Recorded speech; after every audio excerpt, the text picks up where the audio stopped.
Idadagdag nga ba ng Barangay Ginebra sa kanilang lineup itong si Frankie Johnson, ang 6'2 Phil-Am guard na kinonsidera na isa doon sa mga top leading scorers of all time dito sa PBA D-League. Itong si Frankie Johnson, para doon sa mga hindi nakakaalala, isa to doon sa mga top options talaga ng D-League noon. Tag-average ito ng 23 points pero hindi nabigyan ng masyadong playing time dito sa PBA nung nakuha siya ng rain or shine pati na nitong sa Meralco Bolts. Pero ang laki ng potential na nabanggit na player. Pwede ito na maging shooting guard, pwede rin ito na wingman. Ayon kasi dito kay Coach Tim Cone, bukod dito sa back injury ni Scottie Thompson, meron din pala itong tinatawag na plantar fasciitis to sa foot injury. Kaya yan ang dahilan kung ba't hindi pa siya 100%. Nag-a-attenda ng practice si Scottie pero syempre understandable, ayaw pilitin ni Coach Tim Cone at hindi niya yan pupwersahin. So mas maganda kung meron silang isang backup katulad ni Frankie Johnson dito sa kanilang lineup. Wala namang mawawala sa Ginebra kung susubukan nila si Johnson kahit bigyan nila ng 1 or 2 conference deal. Dito natin makikita kung ano ang kaya niyang gawin bilang isang backup na small forward o kaya shooting guard dito sa Barangay Ginebra. Kung masosobra sa field foreigner ng Ginebra, pwede naman nilang ilagay dito sa reserve list ito si Jared Dillinger, at since pinakawalan na nila si David Morel, hindi na magiging problema yan. Kaya sa tingin ko magiging magandang option to.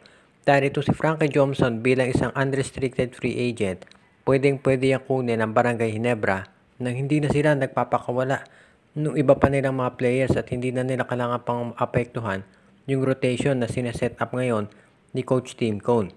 Kaya sa tingin ko ito ay isang low risk na maneuver na pwedeng gawin ng Barangay Ginebra na baka malaki ang may itulong dito sa kanilang kampanya. Dadali na nga ba ng San Miguel Beer itong si Jeron Teng dito sa Northport Batang-Pierre? Malapit na kasing mag-open itong PBA season at mukhang wala pa tayong nakikitang balita na ito si Troy Rosario ay balak pumirma sa San Miguel, at ang ibig niya sabihin napapalakas yung posibilidad na ito ay mananatili sa Blackwater Boxing. Kapag yan nangyari, magkakaroon ng problema sa power forward at San Miguel at baka dito na matuloy yung paglipat nitong si Jeron Teng dito sa Northport kapalit nitong si William Navarro. Yan ngayon ang pinaplano ng management ng San Miguel at sa tingin ko ito yung magandang opsyon. Hindi lang para dito kay William Navarro at sa SMB, kung hindi pati na rin dito kay Jeron Teng. Si Jeron Teng na alam natin nung yan ay naglalaro sa Alaska at sa Converge, marami ang playing time at nakaka-score regularly sa double figures. At meron naman talaga itong potential bilang isang player.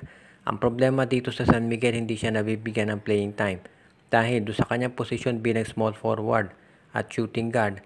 Siyempre, nauuna sa rotation itong si CJ Perez, Jericho Cruz, si Don Troliano, Marcio Lassiter, at lalo na ngayon meron pa silang import si Jordan Adams, kaya lalong mawawalan to ng playing time. Pero kung siya ay maglalaro sa Northport Batang-Pierre, sigurado magkaka-playing time na siya dyan.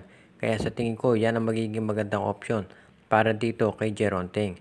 Sa panig ng San Miguel, kapag nakuha nila si William Navarro, ma-overcome na nila yung problema pagdating dito sa kanilang shooting position at pati na dito sa power forward.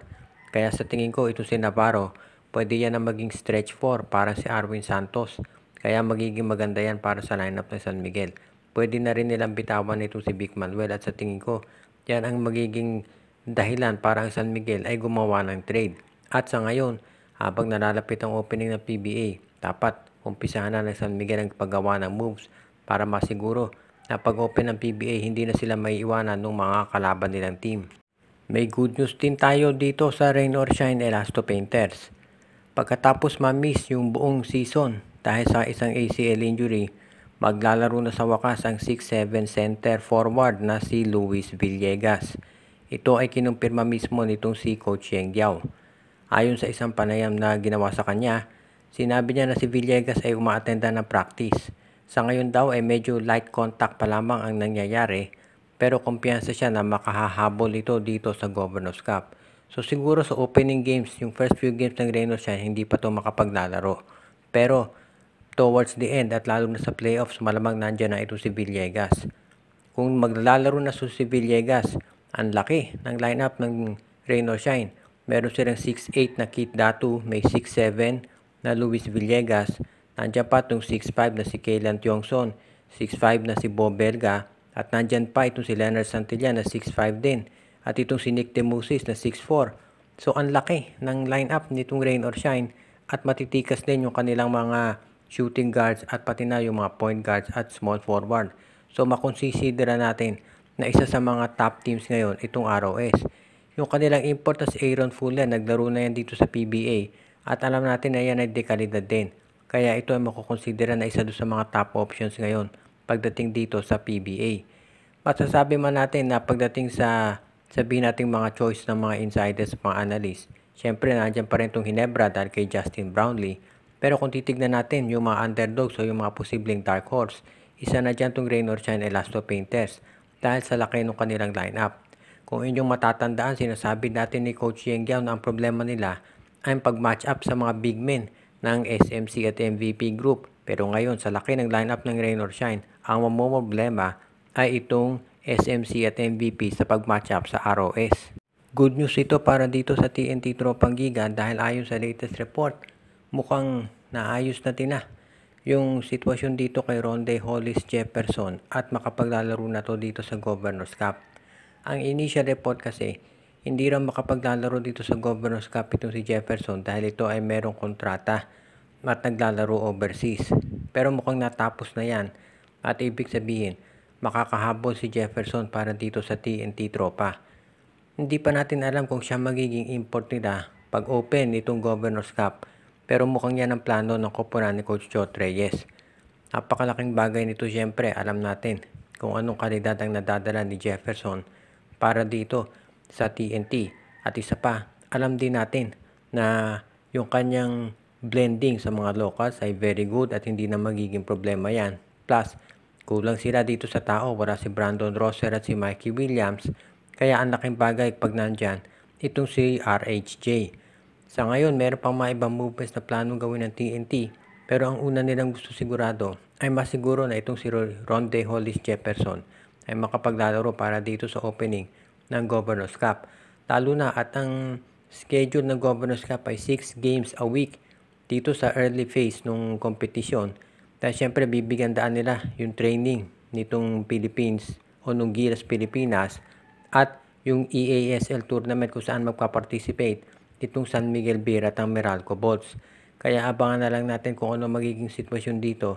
Pero mukhang maliwanag, itong TNT Tropang Giga ay determinado na mas gaganda ang showing nila dito sa darating na Governor's Cup at yung pagpunta at paglaro ni Rondae Hollis Jefferson ang magiging isa do sa mga susi dyan. Kaya abangan natin kung ano maidudulot na tulong talaga ni Jefferson sa TNT. Shoutout kay Joseph Pineda, Joshua Giray, Espejo at Rosales family, RG Bueno at Dalina family, Anthony Alon family, Edwin Carmona Jr., kay Dexter Domer, pinapati din natin ang iba pa natin taga-subaybay katulad ni Alicia Garcia, Romeo Conchada, Katsakino Dukusin, pati na si Michael T., si Eduardo Monsales, Ireneo Salangsang, Edwin Carmona Jr., Malyari Mascarinas, Anthony Alon family, Enju, Jason Mendoza at iba pa.